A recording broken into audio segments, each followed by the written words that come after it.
Hi there, YouTube world. That's a bit of 3,000-year-old swamp ratter in this. I'm doing a bit of stabilising on, just on the way out to the old shed.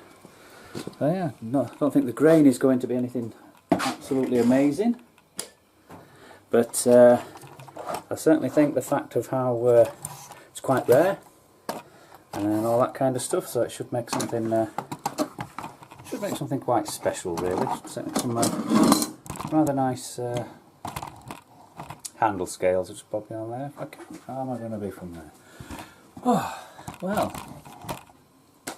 like I say, happy Sunday morning, and it's raining, so where better to be than in the old shed. So yeah, here I am. Got that bit of a job on the go. Selection of knives to have a go at, a classic bushcraft style. One of my wusks, but I'm actually doing a bit of something a bit different. I'm giving that one a convex grind. So high up, the high flatten into a convex. Little neck knife, I'm going to do that with a Scandi. More of a combatty fieldy type. That was a prototype. A few of these are blades that I've got all sorts of things in all different stages of finishing, and I thought, well, like, first thing to do, which I'll get to in a minute, get some of these finished, and I've done some higher grinds, and I've also got myself a new Bushman's Pal that I'm going to do for myself. Higher grind, 3mm steel, but much higher grind, and be a secondary bevel on there. So some of these are all at slightly different stages. I was working on them yesterday. Got all the got all the holes drilled, so I did a lot of drilling yesterday and got them all cleaned and deburred. Some of them are ready for cleaning up and putting in the kiln. And a couple just need the bevels putting on and cleaning up, and then they're ready. So that's the current stage. I've got various handle materials cut out yesterday, and the liners ready and things like that. So they're all ready for the next stage, which is bevels and cleaning up. Which brings me to why. And like I've said on a couple of my vids, I'd got sort of plans in place. Well, it's taken me a week to get around to doing this video, but it's Sunday morning now, so a week last Friday, so a week and 2 days ago, I finished work. I put my notice in quite a while ago, and I've just like I said before, I've just had enough really and things, and enough of stress, and most of this week I've just tried to potter around and realised the 1,000,001 jobs I haven't been getting done on the house because I've either been at work, shattered from being at work, or trying to get my knife sorted out. So my cunning plan will be 2 or 3 days a week doing the knives at present, and 2 or 3 days a week, depending on how it all fits in, I'm doing handyman jobs for people. So I've set myself up as a little sort of like, you know, doing handyman and small jobs, small building jobs, repair jobs, all that kind of stuff, basically anything anybody wants. So yes, it's taken a long time in coming. I've got a lot to learn yet. I'm still trying to learn all about the tax and what I need to do and what I don't need to do and all that. Like I say, most of this week I've purposely not really done a lot in here. I did come in at the beginning of the week. I'd got a new piece of kit turned up and I had to redo all my bench and bits. So I've done bits and pieces, as I always do. I can't actually just not do anything. So and things are sort of like tidied up. I really do need more space in the garage. It's just getting to the point where to get my tools out to do jobs, to get my gear out, I'm just swapping and changing. So a bit of a job in the next few days is going to be putting a shed up. I've just built a run for the boys this week, so they can actually get out in the garden. So when I'm at home through the day now, they're not just in the kennel. It gives them a much bigger area. Although Ben, my little Springer, he just wants to be with me all the time. He just so obviously he wants to be in here. So there's a lot of times where I'm sure if I'm doing any mucky work with the woods or grinding and stuff, he's going to have to be put in his kennel, else he'll just come and lie on the floor in here, which is what he's been doing when I've been just sort of like tidying up. So like I say, there's bits and pieces, like I've got loads of timbers really ready for stabilising. I just haven't been able to get around it. I've got, like I say, I've actually got 14. I've got 14 blanks actually, sort of like at various stages of things I've tinkered with. And I've actually got, but I've got 7 orders for knives at the minute, plus all the stuff I haven't managed to get finished myself and do myself. Just finished my last lot off, and I've done a couple of bits and pieces that I've finished. So yeah, it's, here we are.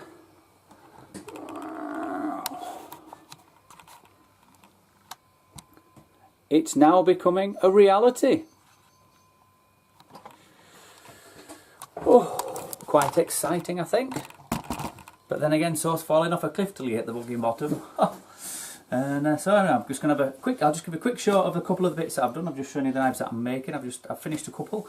I'll have a quick show of them because I've done some different things with them for different reasons. Quick cup of tea. Never quite prepared for these, but I try and get it done as close to as one take as I can because I just don't have the time. I haven't had the time to spend a lot of time trying to edit lots and lots and lots of different things. So sometimes that's why it just seems to go bleh, and it's because I just haven't had the time. Hopefully I might have a bit more now, because obviously I'm not having to do when I'm on a night time and on a weekend. I'm trying to dedicate days to doing that, and then I can actually come out and just potter, and it just feels so much nicer not having that stress of trying to fit them in when you're tidying. I've got to keep going, knowing I'm going to have time is awesome. A couple I've just finished. Not really reviews or anything, but this is, I've done these before. This is one of my, what I call my alpine knife.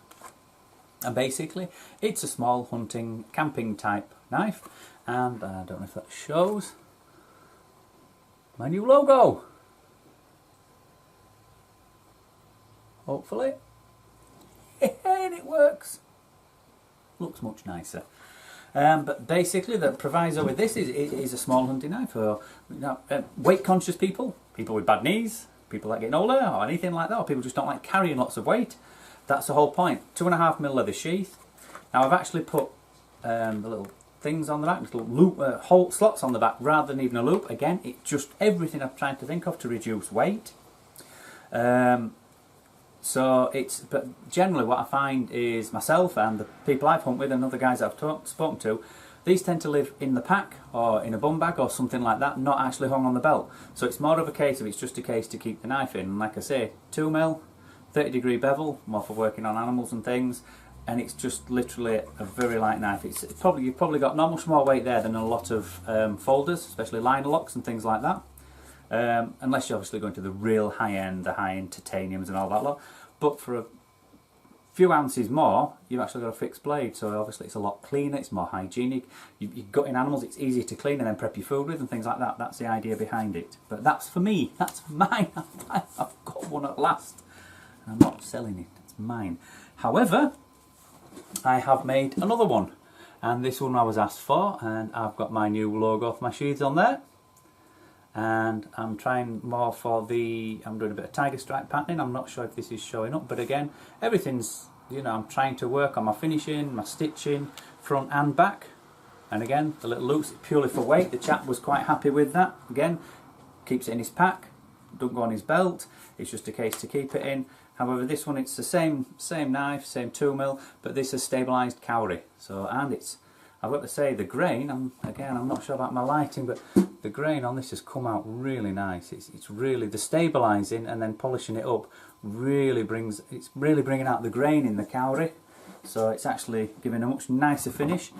Again, got to be stabilised, like a few of the timbers. The main ones are like the Matai, cowrie, Matai, I'm using cowrie, Puriri, no not Puriri,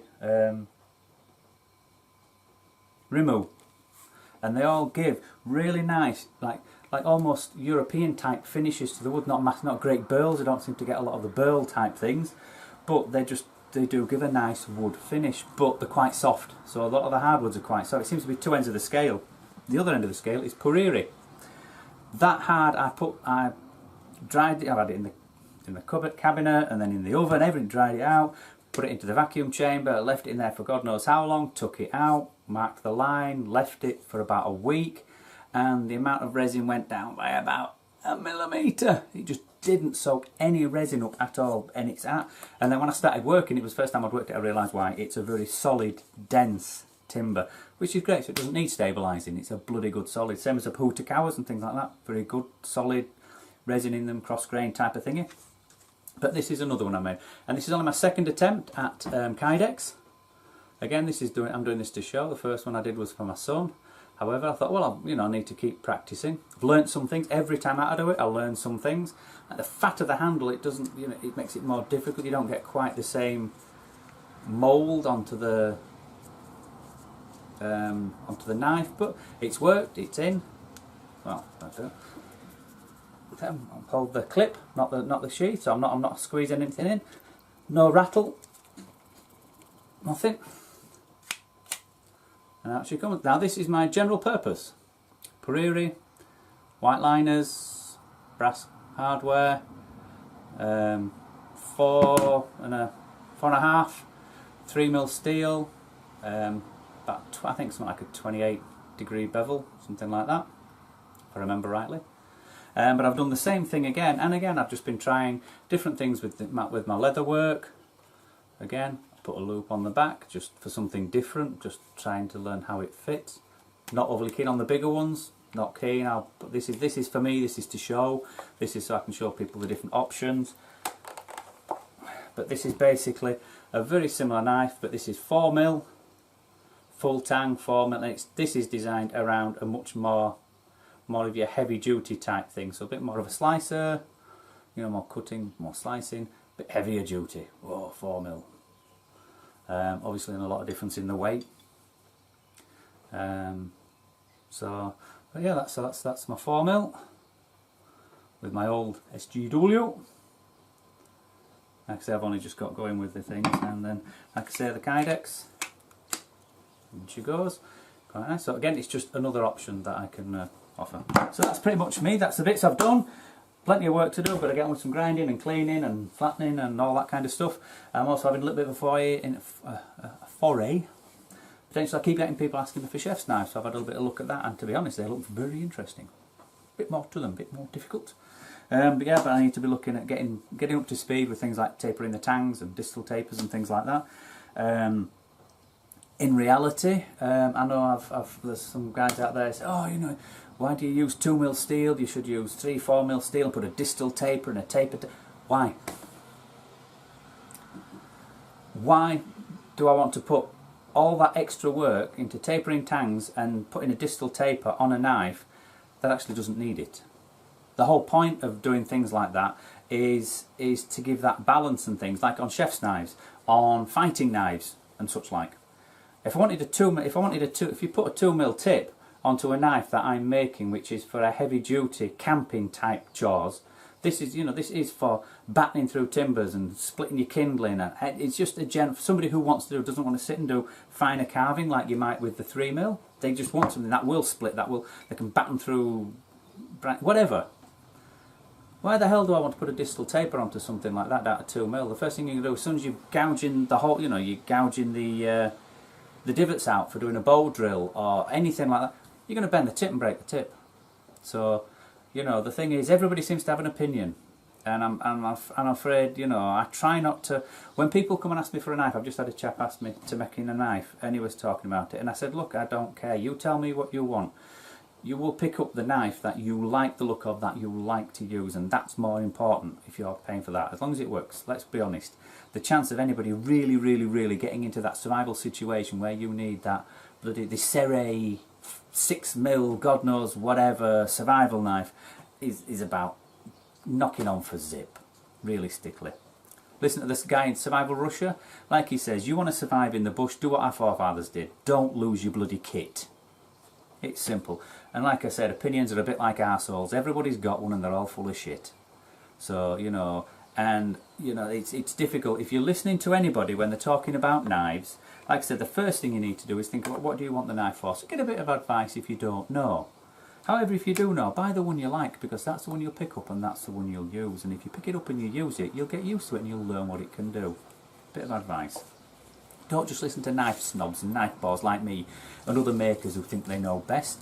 All well and good, we could give some advice, like depending on what the use you have, what kind of bevel angle you want, or the length of blade that would be good. Things like that. But other than that, come on guys, let's be real about this,